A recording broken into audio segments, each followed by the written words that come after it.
On the broadcast tonight, stopped at sea. Immigrants arrested just miles from Nassau in an overcrowded sloop.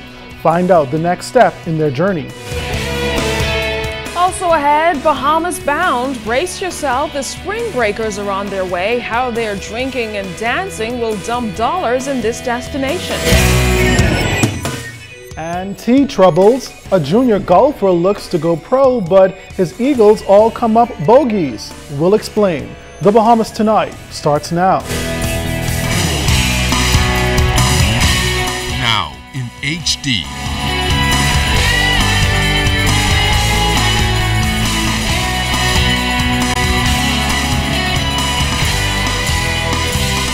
ZNS Network presents The Bahamas Tonight.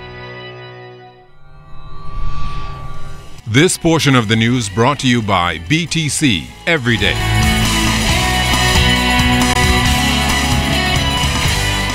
Officials arrest nearly 200 illegal immigrants off Rose Island today. Good evening, everyone. I'm Keish Latterly. And I'm Andrew Knowles. Thanks for joining us. Officers captured the 40-foot wooden vessel early this morning while defense and police officers were conducting an unrelated special operation. Tonight, Clint Watson has the dramatic apprehension and teamwork of our law enforcement officials as the story of a migrant whose hopes for a better life were short-lived. They're the brave men and women that continue to protect our borders. And early Wednesday morning, this beautiful backdrop off of New Providence soon turned into a crime scene as scores of illegal Haitian migrants were intercepted. I was very excited to see the beautiful oceans, and I can see the bottom of the ocean. That's for my first time. And I can see the breeze, and I can smell it. It smells very good, and I really like it. But for 27-year-old John Serlin of Lortartu, Haiti, his hope quickly faded when hours before landfall in the Bahamas, he realized that their 6-day journey from his impoverished Haitian town on a cramped 40-foot wooden sloop vessel all the way up the Bahama chain would end in an apprehension and finally a repatriation back to the hard life he says he finally got the nerve to escape from. And I always want to come here legally, but I never have a chance to have money to buy a visa or to apply for a visa. I feel very bad, but one thing I know, I'm going to leave Haiti somehow again, because I'm not going to stay there, because there's no life, there's no future. Will you try to come to the Bahamas again? I don't know. If I have money, I could go to the embassy of Bahamas, apply for a visa, but if I don't have money, I think I'm going to somewhere else, but only God knows. Now, because of the large amount of migrants that were found on Rose Island, Royal Bahamas Defense Force officers had to make several trips bringing the migrants to their Harbor Patrol base where they were able to process them. ZNS News noticed a piece of mirror being taken from one migrant and a piece of paper believed to have contained a telephone number. Defense Force Senior Lieutenant Carlin Bethel noted both items are not unusual. The glass could have been used for signaling purposes. And the fact of the matter is, we do have a Haitian community in the Bahamas that are looking to help their family members and friends back in Haiti to seek refuge here. The 170 Haitian and 2 Dominican migrants appeared visibly weakened and even dehydrated and were given water. Coming from an overcrowded vessel and no food for 2 days, this condition wasn't surprising.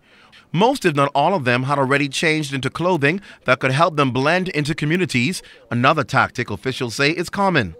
There is a concern, though, of how this wooden sloop was able to make it so far up our chain undetected, and of greater concern so near the city center where government and tourism interlocks. They've been using different routes. We've been very effective closing off some of the routes in the central Bahamas. But with that, they're being more innovative. They're taking longer routes, more dangerous routes coming around the ocean side in the northeastern part of the country, which is what we've seen, and this is evident of that right now. Now, a team of officers are out to sea investigating and searching the vessel. Once they've completed that task, we're told the vessel will be destroyed. Clint Watson, ZNS Network News. Well, the legalization of marijuana in Caribbean countries is expected to be on the agenda when CARICOM meets next month. This as several U.S. states have approved marijuana use for medical purposes, and Jamaica recently announced that there is plans to decriminalize the drug. And although there seems to be more acceptance for the use of marijuana in the U.S., at the top U.S. officials said at the signing of an agreement between the U.S. and the Bahamas today to combat illicit drugs. Tonight, Janaea Noel Ferguson tells us that marijuana is still considered an unhealthy substance that is being closely monitored in the U.S. An estimated $1.8 million in resources for the country's armed forces, formalized Wednesday with the signing of the Fifth Amendment to an agreement between the United States and the Bahamas to combat the illicit trafficking of drugs. Criminals are becoming more ingenious in their methods of transnational criminal activity, which have no boundary and continue to attack and destroy the very essence of our society. So the collaborative efforts between the government of the Bahamas and the government of the United States of America remain critical to continued success against this constant assault. And it's meant to strengthen the capabilities of the Royal Bahamian Police Force in fighting crime. It is meant also to work with civil society to conduct activities aimed to reduce the demand for drugs. But it also raised questions on how the Bahamas will be impacted by the approval of marijuana for medicinal use in the U.S. and Jamaica's desire to decriminalize the drug. The position of the federal government is that marijuana is a dangerous drug that requires controls and bears watching.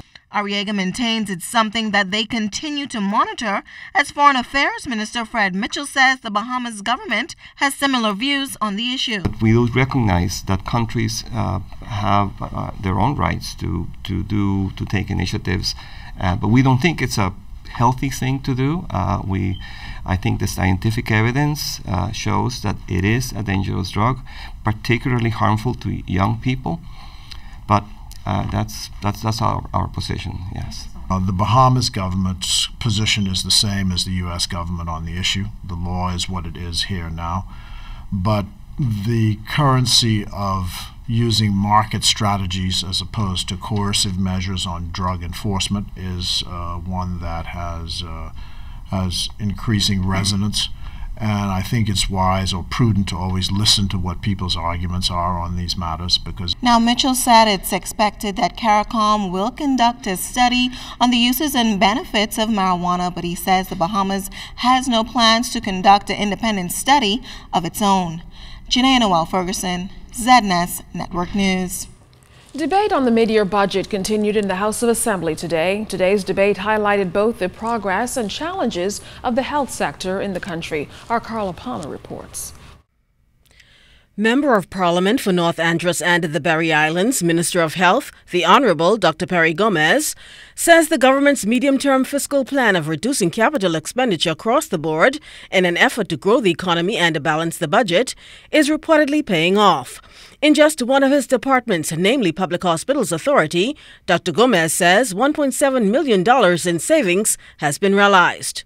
The actual expenditure in the first half of 2012-2013 was $109,294,241, while the amount in the first half of the fiscal year up to 31st December 2013 was lower at $107,568,796.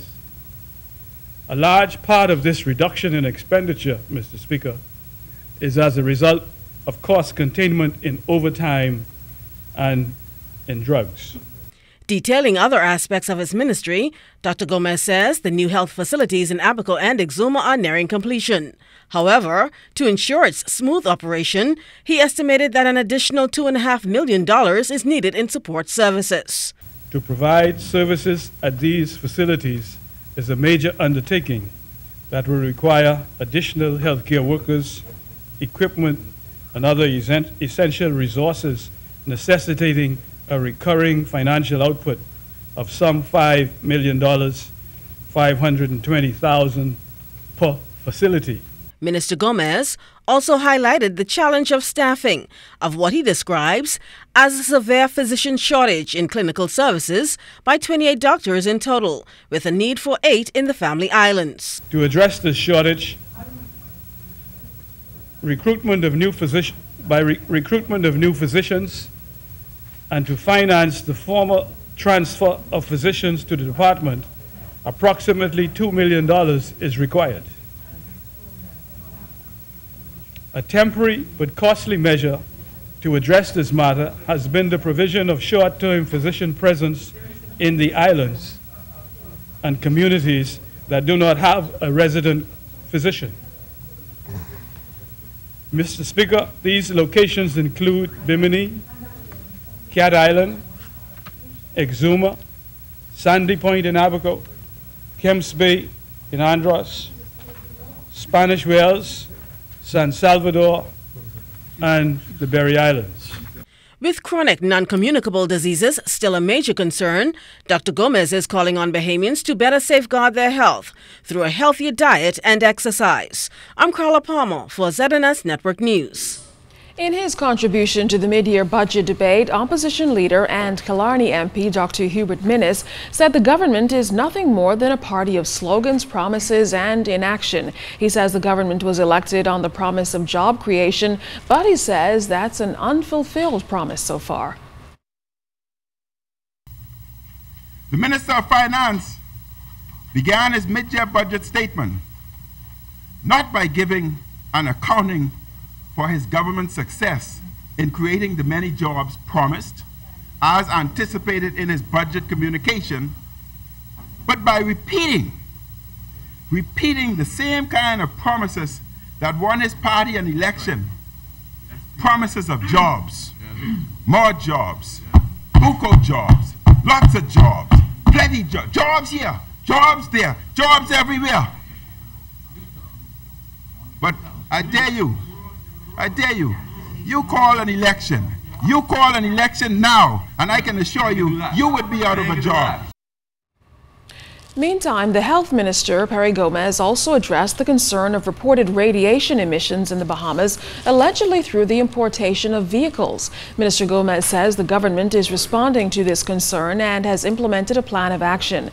At first detection, Minister Gomez says the course of action is to have those products returned to their primary source. Additionally, he says the government has spent $88,000 to become a member of the International Atomic Energy Agency, which will offer technical support.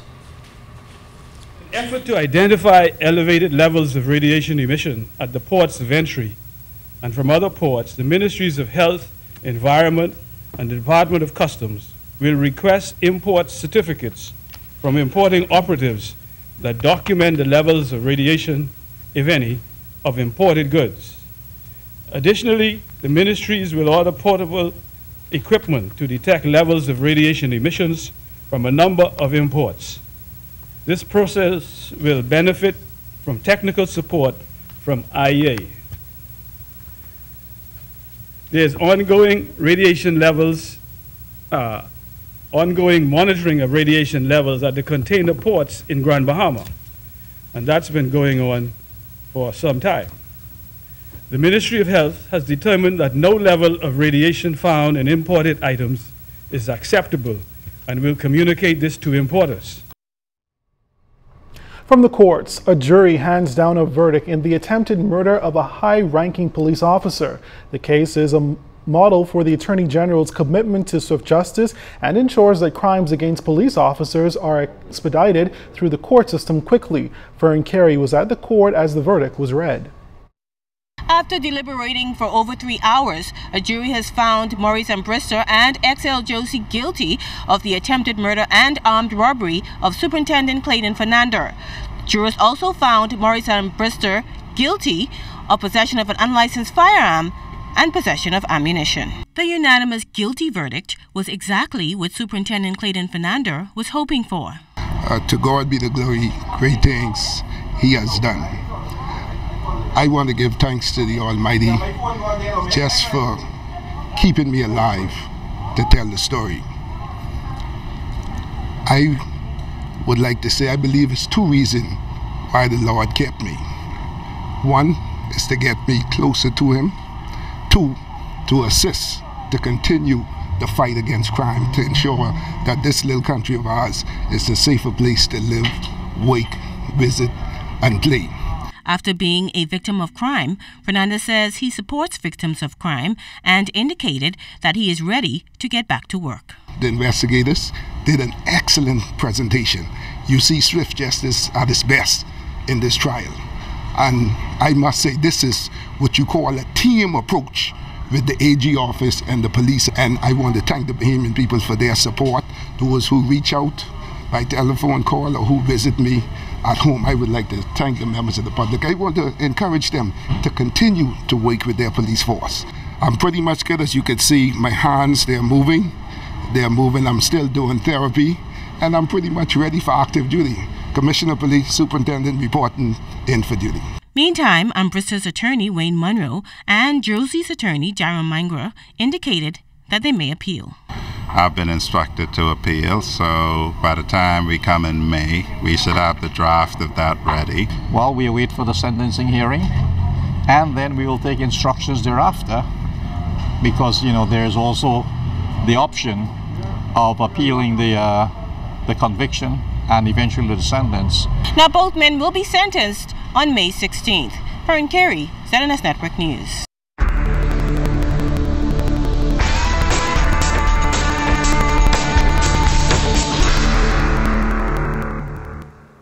In our first look at weather, a frontal boundary across northern Florida is heading our way, expected to bring some rain to the area late Thursday and Friday. But outside of our studios just now, we have partly cloudy skies, your temperature 78 degrees, relative humidity 70%, your winds out of the south at 10 knots, barometric pressure 1,010.2 millibars is 29.83 inches, and it is steady. But stay tuned. Temperatures around the Palm Islands, travel and boating forecast is still to come.